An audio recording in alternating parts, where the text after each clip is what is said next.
Guys, what's up? It's McNeil from Louisa Automotive, and happy Friday. Well, if you're watching this today when it was posted, I'm here to answer a couple questions from a subscriber today, and it's about flipping cars and I guess becoming a new dealer or trying to make money with cars. So I'm going to answer his questions today. So if you're new to this channel, please feel free to subscribe, like, share, and you could always send your own comments or questions in the comment section below. So the first question, it kind of seems like looks like you're trying to cover three topics. You're asking about taxes, about using a dealer plate. I believe you're trying to say a dealer license. So we'll kind of figure this out.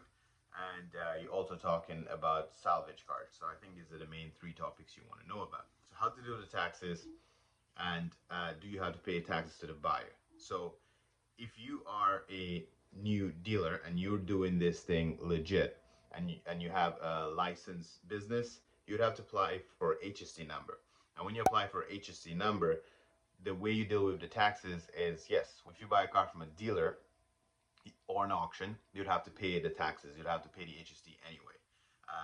If you buy it from a private person, uh, you do not need to pay taxes because they're not a registered HST holder. So you do not have to pay them taxes. And that's if you're doing legit and you actually have a HST number. On the flip side, when you sell that car, no matter who you sell it to, you're equally going to collect HST anyway. So at the end of the year, HST come in, HST go out. The difference you owe it to the government, and you would pay to the government. So that's how the HST works if you are a licensed dealer or licensed HST holder. But if you sell a couple of cars a year and do not want to have a HST number, or you do not have a HST number, you just have to look at the cost of HST is basically the cost of doing business, because you'd have to pay HST to the buyer as if you bought it from a dealer or a private auction. But when you sell that car, you can't collect the HST, so that just ends up being an expense for you. You can't claim it back, and you can't collect it from the buyer because you're not a HST holder. So basically, that money is just gone. Okay. The only way to go around that, if you are new to this and you don't want to be dealing with the HST, I guess technically you'd have to buy private. But even if you buy private, when you go to the ministry to put it in your name, you would be charged HST anyway, right? So the HST thing is kind of hard to go around. If you don't have a license and you don't have a HST number, you would have to pay those taxes anyway, okay?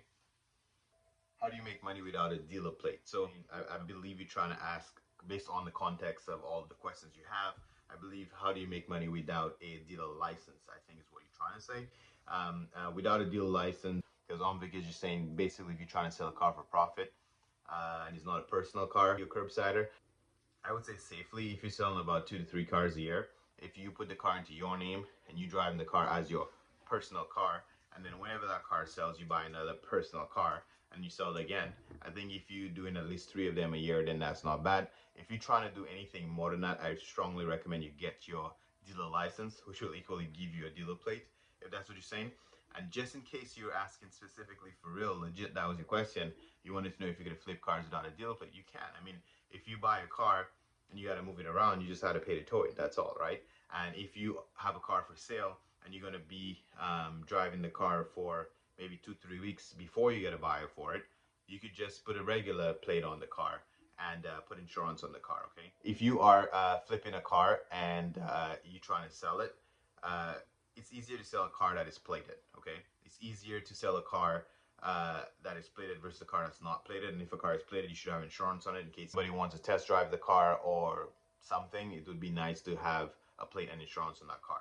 But again, if you're doing so many cars, they got to call your insurance every 2-3 months and say, hey, I got to change my insurance to this car. I recommend get a license and get a HST number and a dealer license and do this thing legit, okay? Where can I sell, and what is the best way to sell? I'm not really sure.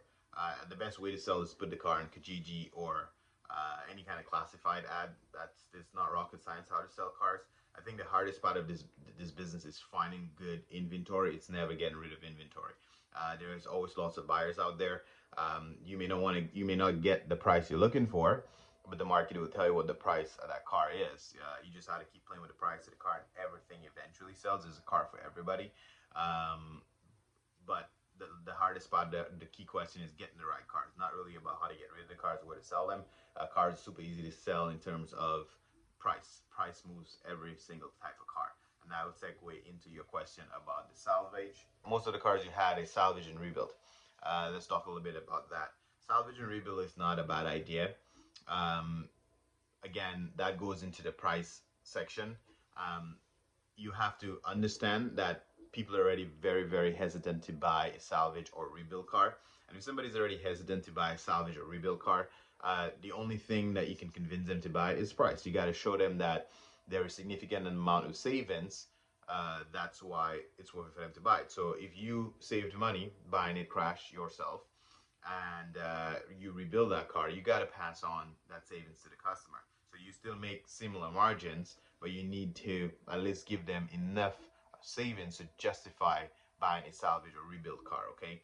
And also to bring down the wall, because like I say, people will be hesitant once they salvage rebuild, like, oh my god, I don't want this car. Who knows? You know, it's very difficult to sell a salvage car. If you bought it crashed, I strongly recommend that you take pictures throughout the whole process.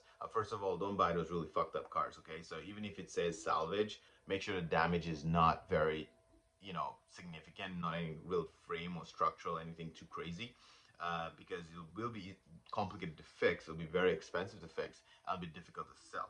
The insurance brand a lot of shit salvage, and honestly, some of the, you know, if I can show some pictures or I can find some pictures of some salvage cars from our auction, maybe I can make a video showing you different type of salvage cars. It's probably a good idea. I'll make a video and just show you different cars that are branded salvage in our auction. You can see, well, that's not really salvage, or it doesn't seem salvage. I think pictures will tell the story. So pictures and videos. You buy the car, take some pictures, tons of videos, so that way your potential buyer can see the car was not hit that bad. Okay, it's good. So that's what's going to save you when you're buying or selling a salvage vehicle. Take a lot of pictures and videos. That's the way you can convince somebody, like, I know the brand's a salvage, you're saving a lot of money, and here's what the damage looked like. And then that will help you to be able to sell that type of cars. I think that covers everything you asked about: the taxes, salvage, where you can sell the cars, and also the insurance question. I don't really know what your name is, so I can't give you a shout out, but thank you so much for your question, and hopefully that helps you. Good luck on your car journey. And again, if you are trying to do this thing full time, take the time out to get the license, to do it proper, because you don't want to get fined by OMVIC. They need to make money too, so they are heavily looking for curbsiders, so be very careful how you do your thing, okay? Thanks so much for watching, and if you learn anything from this video, please feel free to give us a thumbs up and subscribe if you're already not, and leave your comments and thoughts in the description below. Peace.